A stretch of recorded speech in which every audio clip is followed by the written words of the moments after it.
આજે આપણે એક એવી કહાની વિશે વાત કરીશું જે આપણા જીવનમાં ઉતારવા જેવી અને સમજવા જેવી વાત છે. So hi friends, I am આઈડી Kushal. Welcome to my channel. હા ફ્રેન્ડ્સ, આજે આપણે એક એવી વાત કરશું કે જો તમારી પાસે ટાઈમ હોય તો જરૂર ને જરૂર સાંભળજો. એ વાત એવી છે કે જીવનમાં ઉતારવા જેવી અને સરસ સમજવા જેવી વાત છે. તો એક માણસ હતો, એને વિચાર આવ્યો કે આજે આપણે છે ને શિકાર કરવા જઈએ જંગલમાં. તો એ માણસ છે ને જંગલમાં ગયો અને જંગલમાં આગળ ચાલતા ચાલતા તેને સિંહ જોવા મળ્યો. તો એમને સિંહને જોઈને એવો વિચાર આવ્યો કે ચાલ ને આજે આપણે સિંહનો જ શિકાર કરી લઈએ.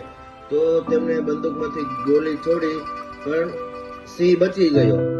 સિંહને ગોળી વાગી નહીં. તો સિંહને ખબર પડી કે આજે આપણે કોઈ માણસ શિકાર કરવા આવ્યો છે. તો તે માણસને જોઈ ગયો. તો સિંહ છે ને તે માણસની પાછળ દોડ્યો. તો માણસ ભાગ્યો અને માણસ આગળ જતા ત્યાં ઝાડ જોવા મળ્યું. તો ત્યાં માણસ ઝાડ ઉપર ચડી ગયો અને ઝાડ ઉપર ઓલરેડી એક મંકી હતો અને ત્યાં માણસ ચડીને બેસી ગયો. ત્યાં ઝાડ નીચે આવીને સિંહે મંકીને શું કીધું કે મંકી ભાઈ, તમારી નીચે જો માણસ બેઠો છે ને તે મારો શિકાર કરવા આવ્યો હતો, તો તમે તેને નીચે નાખો તો હું જ તેનો શિકાર કરી લઉં. તો મંકીએ શું બોલ્યું, જોજો સાંભળજો. કે મંકીએ બોલ્યું કે સિંહ ભાઈ જવા દો ને, હશે ભાઈ, માણસની ભૂલ થઈ ગઈ હશે, એને છોડી દેવાય, જવા દેવાય. ત્યાં થોડી વાર સિંહ નીચે રાહ જોતો કે હમણાં માણસ નીચે ઉતરે અને એનો શિકાર કરી લો. તો ત્યાં થોડી વારમાં મંકીને નીંદર આવી ગઈ. તે સુવા માંડ્યો, તે સુઈ ગયો. તો પછી સિંહભાઈએ માણસને શું કીધું કે હે માણસ, જો તારે ઘરે જવું હોય તો તું છે ને મંકીને નીચે નાખી દે, તો હું તને ઘરે જવા દઈશ. અને માણસને સિંહભાઈ કીધું. માણસ તો વિચારવા લાગ્યો કે આપણે શું કરવું, ઘરે જવું હોય તો મંકીને નીચે નાખો પડશે, તો આપણને સિંહભાઈ ઘરે જવા દેશે. તો માણસે મંકીને ધક્કો માર્યો, પણ મંકી તો સૂતો તો દાઢી પકડીને, એટલે મંકી પણ નીચે ના પડ્યો અને મંકીને ખબર પડી ગયો. મંકી પાછું દાઢ પકડીને વ્યવસ્થિત બેસી ગયો. તો સિંહભાઈ મંકીભાઈને શું કીધું, જોવો.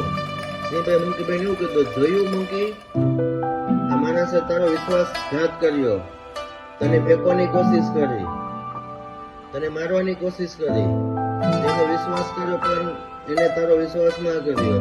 મેં એને કીધું કે તું ભાઈ મંકીને નીચે નાખી દે તો હું તને જવા દઈશ. તો એને એના સ્વાર્થ માટે તને નીચે નાખવાની કોશિશ કરી, પણ તે તારી બુદ્ધિથી અને સમજૂતીથી તે ડાયરી પકડી લીધી, તું બચી ગયો.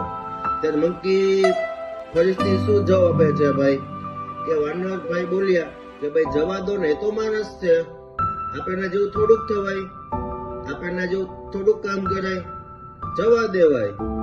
તો મને આ વાતો પરથી એટલી ખબર પડી, જાણવા જેવું છે કે જે તમે કોઈ પણ માણસનો વિશ્વાસ કરો તો એ માણસનો વિશ્વાસઘાત ન કરવો જોઈએ. જે માણસ આજે તમને સપોર્ટ કરતો હોય તો તમે એને ડબલ સપોર્ટ કરવો જોઈએ, જેથી કરી એ માણસને તમારા ઉપર વિશ્વાસ આવે. અને આપણે જે માણસનો હાથ પકડ્યો છે, જે માણસ પર વિશ્વાસ મૂક્યો છે ને, તો એ માણસ સહી અને સારો વ્યક્તિ છે. તો તમને પણ આ વાતમાંથી કઈ જાણવા મળ્યું તો તમે જરૂર કોમેન્ટ કરજો અને મને બતાવજો કે આમાં શું શીખવા જેવું છે, જેથી કરીને આપણે બંને કંઈક ને કંઈક નવી વસ્તુ હરેક વાતમાંથી શીખીએ. તો આવા જ વિડીયો જોવા માટે આપણે ફરીથી નેક્સ્ટ વિડીયોમાં જોવા મળશું. ત્યાં સુધી આવજો અને તમે મને શાંતિથી સાંભળજો, તેના માટે ખૂબ ખૂબ આભાર, ધન્યવાદ. Again thank you so much.